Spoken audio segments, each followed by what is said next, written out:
Welcome to episode 21 of the Bitlemmas podcast. I'm Watson. I'm here with B Sovereign.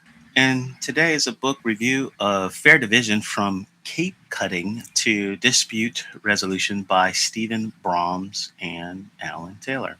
Fairness is procedural governance for subjective value. This is not only a book about cake. Cake is a toy problem because it makes subjective value visible. Different people can value different parts of the same object differently. The standard story says fair means equal shares. A neutral judge can just pick the fair answer, and if everyone gets enough, nobody will envy. Brahms and Taylor make the problem a bit harder. They ask what a procedure can actually guarantee when values are private, strategic, and sometimes impossible to compare directly. So, this episode is about the rule layer, how procedures turn private value into public sentiment, and where those procedures break. So, what is this book? It's a procedural theory of fairness. It's a bridge from cake cutting to divorce, auctions, chores, and elections. It's a way to compare fairness properties such as proportional, envy-free, equitable, and efficient. It's a warning that fair looking settlements can fail under strategy, information, or scale. And it's a governance toolkit for disputes where values are subjective. So, what's the standard story? Fair means equal shares. A neutral judge can just pick the fair answer. If everyone gets enough, nobody will envy. A procedure that works for two people should scale.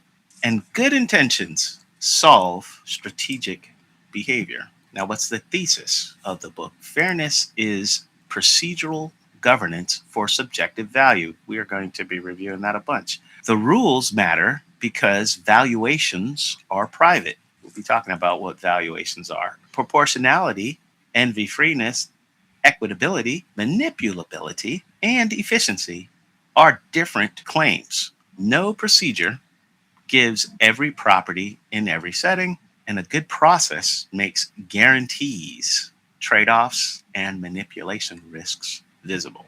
Major premises of the book. People value the same thing differently. Procedures can guarantee minimum outcomes if participants follow the rules. Two-person results often do not generalize cleanly to three or more people.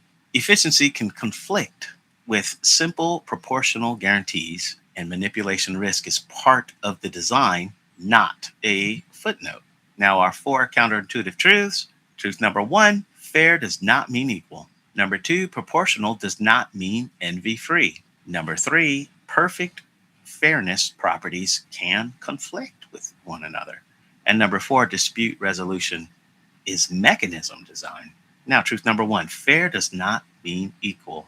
What does this mean? The same physical share can have different subjective value. For two players, there's a fairness procedure called divide and choose. And it works because each side uses its own valuation. So what's divide and choose? If you can imagine a cake, this is something that you can do with little kids. You imagine a cake, one kid cuts the cake, and the other one chooses which piece. So 50-50 split by one measure can be unfair by another. What does this mean? Fairness starts by asking whose valuation counts, and the actual procedure, in this case, we were using the divide and choose procedure. It is the referee. It is the thing that says that the rules are being violated or not. The key insight here is that fairness starts by asking which values the rule can see. So if your procedure only measures physical shares, it's blind to subjective value. And that blindness is where unfairness hides. Divide and choose works for two people because each side uses their own valuation to protect themselves. The cutter cuts what they think is 50-50 by measure. The chooser picks what they think is bigger by theirs. Neither needs to know the other's valuation, and that's elegant. But here's what I want builders to hear. A 50-50 split by one measure can be deeply unfair by another. If your protocol says equal allocation and nothing else, you've chosen a measure. You just haven't truly admitted which one you've chosen. So this is noticeable in token distributions, governance weights, and treasury allegations that we see in most Web3 projects. But the question that you rarely hear asked is, which value does the rule actually see? And that's the first question a fairness procedure must answer. This is great. So now we have our diagram. You have your object for talking about subjective value on this diagram. You have your object to divide, and you have private valuations. Now, valuations are how someone values a portion. How they value a portion doesn't mean that that's public. So these fairness procedures take that into account, and we're going to talk about that some more. And then you have a rule-bound procedure like cake cutting. You have a guaranteed minimum, and then when it's all done, then you have your legitimate settlement. Now, truth number two, proportional does not mean envy free. For two players, proportionality and envy freeness line up. For three or more, they split apart. Everyone can get at least one end and still envy someone else. So let's talk about this.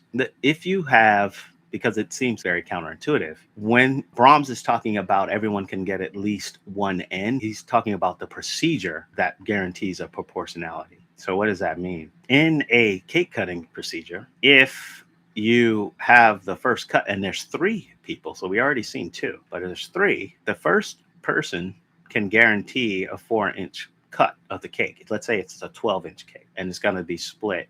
The idea is that it would be split into 3 4-inch pieces. But when the first person goes, they can guarantee their one end, the 1/3 of the cake. But after they're done, they can't guarantee that the other two will split it evenly. So one person can, instead of getting 4 inches, they can get 5, and then the third person get 3. So at that point, there can be envy from the first person to the person that got 5, and that's why you can't guarantee. It's the procedure and the order. It's sequential. So standard end person procedures are often proportional but not envy free, like we just said, and a weak fairness guarantee can still leave political resentment. Now remember, envy free means you believe that someone else got a piece that is valued by your, and I'm going to talk about this some more, by your valuation standard. So you internally believe someone else's piece by your valuation is greater than yours.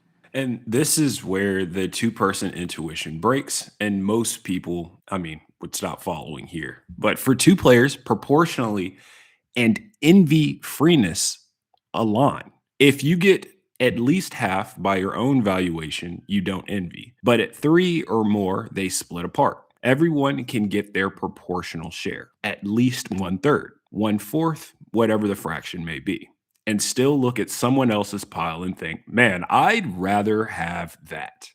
So a weak guarantee can leave political resentment even when the math says fair. And I want to connect this episode to our previous one that we had, episode 13 on exit, voice, and loyalty, right? Envy is a voice signal.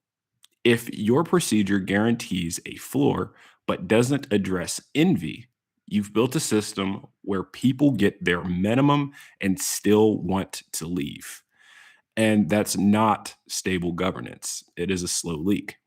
The builder implication here is, if you're designing a multi-party allocation, governance tokens or DAO treasuries in the Web3 space, network rewards, you need to ask not just does everyone get their share, but does anyone prefer someone else's share? Those are different questions. And the second one is much harder to answer. So truth number two, on the left on the diagram, we have two players. You have the proportionate share. No one ever envies another share. And then on three, given the cake cutting procedure. Number three, you have a proportional floor. So the first person, like I said, they could get 4, and the second two may have an uneven split. Now, given the procedure, one of the things when that's confusing when talking about proportionality when you're talking about divvying things up.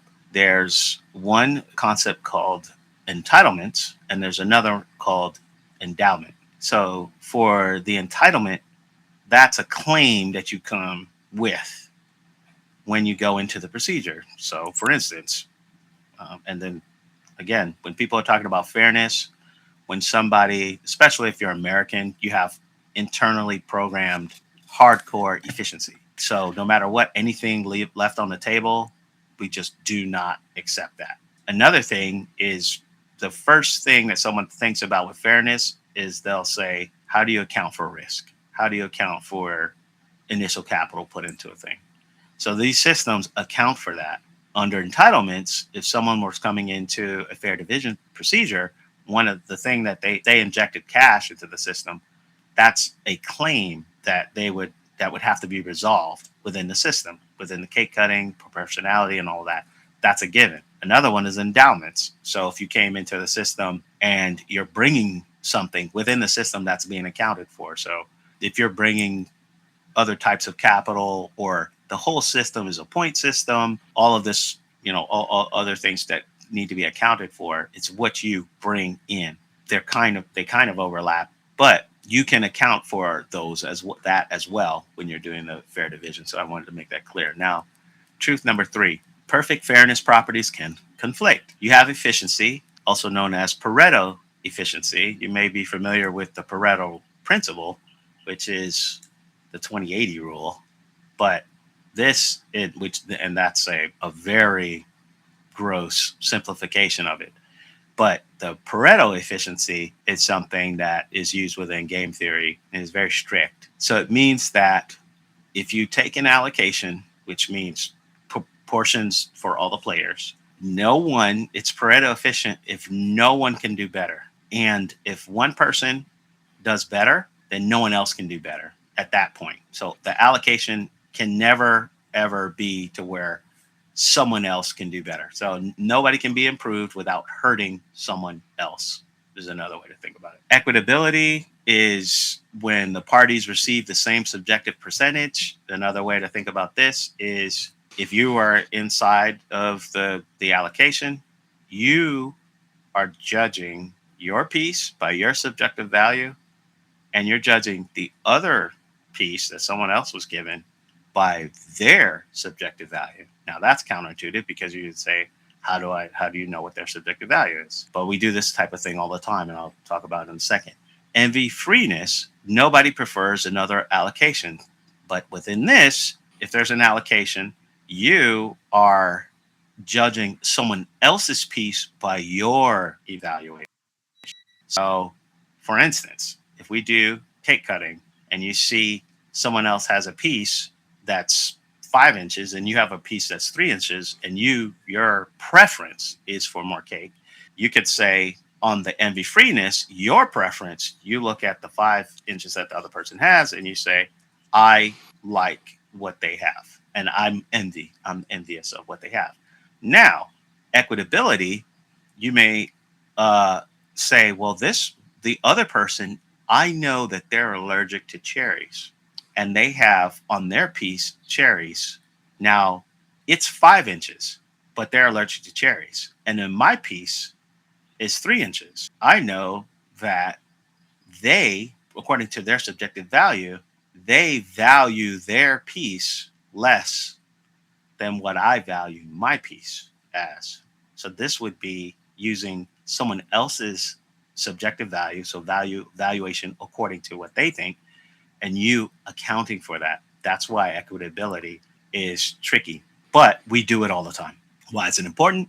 Because you can use it for manipulability or strategic. So we're going to talk about that. So for n greater than 2, all 3 may be impossible to guarantee. So we're talking about efficiency, equitability, and envy-freeness. And often you must choose which fairness promise matters most. And I would say that this is the truth. This one should make every protocol designer uncomfortable in some capacity, right?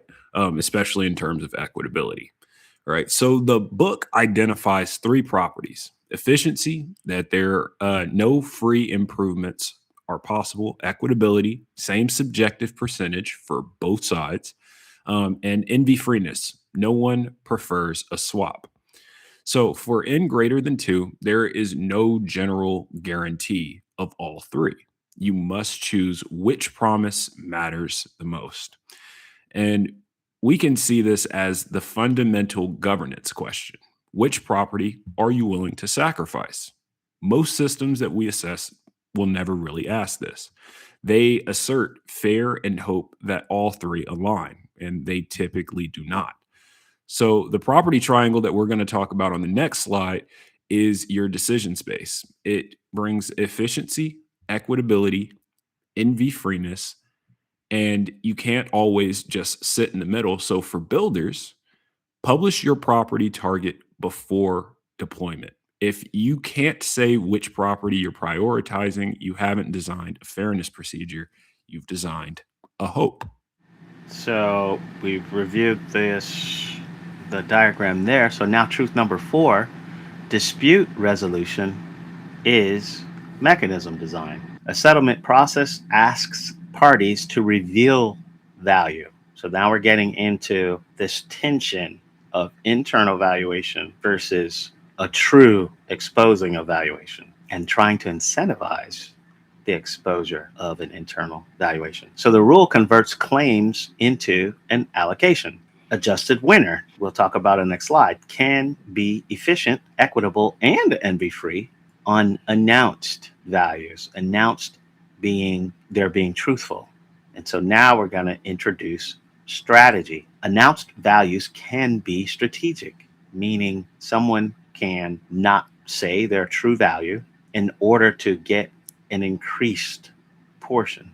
So you can all this is related to manipulability. Defaults and safety valves are part of the fairness system. And so this here is where we can stop being abstract and become more operational, right? Dispute resolution is not arbitration. It's mechanism design. A settlement procedure asks parties to reveal their valuations, then converts those claims into allocation. Adjusted winners can be efficient, equitable, and envy free on announced values, but announced is the load bearing word. Announced values can be strategic. Parties can misrepresent what matters to them to game the adjustment. This means defaults and safety valves aren't extras, they're part of the fairness system. So, the settlement machine on the next slide, issues become point assignments. Point assignments become allocation, and allocation becomes adjustments. Adjustments then become audible settlement. So that is a full mechanism in and of itself. The question that we should be asking with builders is if your dispute resolution relies on self reported valuations, what penalty does the system impose on strategic misrepresentation? If the answer is none, your fairness is fictional. Verified public bids are an anti fraud layer. Defaults that activate when parties reject the main procedure are safety valves. Both are design choices and they're not intended to be afterthoughts. Okay, so here on the adjusted winner, you have a bunch of goods. So you can look at it, I guess a more morbid way to look at it is a divorce. So you can have the house, you can have the car, and you can have something like a wine collection. And then you can take 100 points, you take those 2 point, the allocation of 100 points, give it to each side. And they publicly put points on the goods and they decide what it is. So they're exposing and are incentivized to expose how much they value the goods. So someone could value the house and someone could value the car and someone else can value the wine collection more. When you do that distribution, you have the allocation. So that's the first stage. And then the second stage is where you do your adjustments where you handle things like ties. So this system incentivizes the players to expose their internal valuation. Now, again, each side assigns points across the issues. The high valuer initially wins each issue. This is talking about adjusted winner. The lowest ratio issue becomes the adjustment margin. So this is when you have ties and things in the second stage. This is a two-stage. The point totals are equalized, and it's fair on announced values. And the point allocation can be a default safety valve. So you're forced to announce at this point. Now you can still do some type of manipulability there based off of knowing someone else's preferences, even if they were putting points on a system. But at least you are going to have to expose. You're exposing yourself a little bit more. It's stronger against strategy. So now Naster, it's surplus from different values. So this one is more about sealed bids. So now you're hiding what it is that you value. So you say you do a sealed bid based off of using money, and you say for each one of the items you put a bid, and then the highest valuer receives each item. Each player's fair share is calculated from their own bids. The positive surplus, so the extra is split equally, and you can do heterogeneous valuations, which will create more than proportional share. So one of the problems with trying to do fair division is where you have divisible goods versus non-divisible goods. So you can't really split a car in half, but you can split a wine collection. So one of them's divisible, one's not, one's indivisible. And the other problem, or one solution, is when something is indivisible, you put your valuation on it in cash, and then one person can win the item and the other person can get cash. But that's also obscene when you're dealing with something like a dog, trying to put a valuation on a dog or something like that, and heaven forbid, kids or something. So you can't really do that for that. But Naster tries to help with doing, and it tries to account for some of these indivisible and visible goods with cash. It's better for indivisible goods. So Naster's efficient but not envy-free. Efficiency comes from assigning items to the highest valuers. For two players, it can be envy-free. For three or more, it need not be, or it may not be envy-free. But you can do side payments. And so this comes up a bunch in fair division, where somebody can't have the house. You can't really split a house in half, but they end up having to pay some valuation of the house. Pretty straightforward. Side payments create liquidity and collateral constraints. Verified public bids are a way to handle manipulability. Somebody is trying to manipulate. So now, the hard version of the claims of this book. Fairness is not one property. We talked about those other properties. So from now on, when you hear the word fairness, you should probably try to abstract into envy-freeness, equitability, proportionality, manipulability, even equitability. The procedure can satisfy one fairness test and fail another. Private information makes honesty a design problem, meaning your procedure needs to try to expose private valuations. If you want to adjust for equitability, for instance, more parties make clean guarantees harder, and a fair process must publish its trade-offs before conflict starts. So now we're going to go into the argument of the book. If people value the same object differently, then equal physical shares do not settle fairness. You don't find that to be too controversial. If fairness properties are jointly unobtainable, like what we've been saying, then the process of selecting a procedure must choose which guarantees it values most. So again, reasoning about guarantees, these procedures have guarantees with them. You can guarantee envy-freeness on some things. You can guarantee proportionality. You need to choose. If values are private and strategic, then information and default rules shape the outcome. So we're reasoning and wrestling with private valuations is a big thing that you have to wrestle with or account for.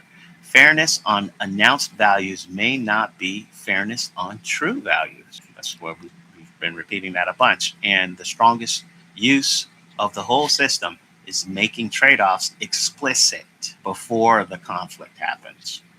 Now, our critique of the book in this section, trying to create a language for fair division. So we have three components: primitives when critiquing language. So this could be programming languages or domain specific languages. We have primitives, we have the fundamental methods of composition and the fundamental methods of abstraction. The primitives, you have the players, the goods, the bads. Bads are also called chores, issues, valuations, and entitlements, also endowments, let's say. Some other properties: proportionality, envy-freeness, equitability, efficiency, manipulability, or if it's strategy proof. And then you have the fundamental methods of composition.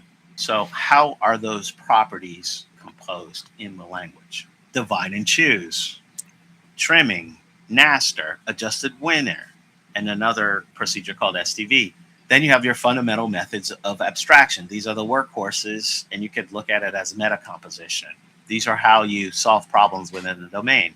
So, guarantees is a big part of fair division. You're looking for guarantees and reasoning about them. Surplus, default, manipulation. When you're trying to find out where you can have manipulation, information and settlement. And then for the ubiquitous language, you're trying to avoid talking past each other. What you want to be able to answer or ask is, what fairness property does the process or procedure actually guarantee, so that you can forestall talking past each other. All right, so now for our exit and choke point analysis from the author's framing. So, in regards to choke point, all right, we have who chooses the procedure and the property target. This is the meta governance surface, the choice of which fairness property to guarantee, whether it be proportional, envy free, equitable, efficient, is a decision before the decision, right? Whoever makes it controls everything downstream. And then we have the input choke point is who can see or challenge valuations. If valuations are visible only to the operator can filter, reject, or selectively challenge. If they're visible to all, participants can audit. That visibility difference is where strategic gaming hides. Our next bullet is the default path, right? What happens when parties reject the main procedure? The default is the safety valve. If the default is court or arbitration, the exit lands back in a legal system with its own choke points. If the default is no deal, the exit is walk away. The default is itself a design choice and it's not a neutral fallback. Exit paths. We have several routes here of mediation, arbitration, court, forking software, buyouts, or simply no deal at all. Each exit path has a different controller. Courts and arbitrators control their own procedures. Fork requires protocol level permissionlessness. Buyout requires liquidity. There must be cash in order for the deal to happen. And no deal is the only non permissioned exit. And if you can't walk away, you're already captured by the procedure. And trade offs. Simple rules are legible, rich rules can fit value better. A rich procedure that fits value perfectly, but no participant can understand, is a choke point dressed as fairness. Legibility is a fairness property, one that's never on the property triangle, but absolutely should be. So, builder usability, we want to make the fairness legible, identifiable, so on and so forth. So, if you wanted to reason about this, like how you could say, as a builder, from the how the Rails community used to build their framework and some of the premises that they went for. They wanted to make the fairness contract visible in the happy path. That's how you would make it to where the system would promote adoption in new builders for attracting them. Convention over configuration. The default property and target, inputs, deadlines, and appeal path. Then you have the whole idea of when you make a framework, you want to make it to where you have the same defaults built in. So you have an opinionated view. And when you're doing that within this domain, claims, valuation, rule, and default. When you're thinking about doing the lean way of doing things, trying to implement a framework that's going to be along those lines, you want to test whether the user can identify the guarantee, risk, and exit. And the whole idea of the worse is better is when you make there's a paradox where you've heard of less is more. For worse is better, this is a paradox where for some reason the systems that have a very open, say, contract around them but are easy to modify, those systems win. And the example is Unix and Linux, where the contracts were things like POSIX, which some people may not be familiar with, obviously, but it allowed for people to get in and modify, and it ended up winning. So counterintuitively, the worse would be better instead of having this nice API surrounding it, like what some of the previous systems had, but they took too long to come to fruition. So here's some questions to contemplate. Where does your system say fair but never names the property? Who chooses the procedure before conflict starts? Which inputs are private, strategic, or unverifiable? And what default path kicks in when people reject the result?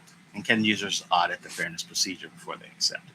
So our conclusion: fairness is procedural governance for subjective value. Fair does not simply mean equal. Proportional or proportionality, envy-free, equitability, and efficiency are different promises. Dispute resolution needs visible defaults and incentive design. And a builder question is, what fairness procedure can users inspect? So if you take one thing away, it's this: fairness is procedural governance for subjective value. The final split is not enough. You have to ask what property the process guarantees, what information it requires, what default applies when the process fails, and where incentives can bend the result. Fair does not simply mean equal. Proportional, envy-free, equitable, and efficiency are different promises. For builders, the practical challenge is to make the fairness contract visible before the conflict starts, and what can users inspect before they accept the procedure. As always, leave any feedback in the comments section at bitlemmas.com. And you can also visit bitlemmas.com for more information and our past episodes. We'll see you next time.